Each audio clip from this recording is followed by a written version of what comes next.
சமைக்க போறோம். அத கோழிங்க. தூங்கலையா நீ? தூங்கவே இல்ல, தூக்கமே வரல.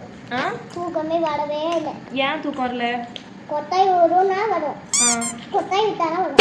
அப்ப கொட்டாய் விட தூக்கம் வரலன்னு பாப்போம். கொட்டாய் எங்க வருதா? அப்ப தூங்கு, வந்துட்டுல தூங்கு. ஹலோ.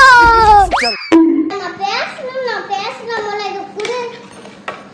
கீழ ஒரே அழுக்கா இருக்கு பாரு.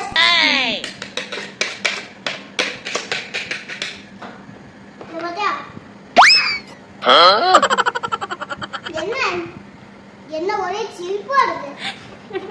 A few moments later. கஷ்டமா இருக்குமா? தூக்கம் வந்துட்டே. இப்பதான் டென்ஷன் பண்ணுவேமா? Oh no. நான் செம்ம கோவம்டா. வருமா? செம்ம கோவம் வருமா உனக்கு இந்த வயசுலயே? அடி பின்னிடுவேன். நானும் உன்னை அடிச்சு பின்னிடுவேன். பின்னுவேன். ஃபோன் பார்த்தனா மேம் அடிப்பாங்க இனியா? அம்மா அடிப்பாங்களா? ஸ்கூல் போவல அப்ப போது அடிப்பாங்க. நீ என்ன செய்வ? நான் அவங்கள சுட்டுவேன்.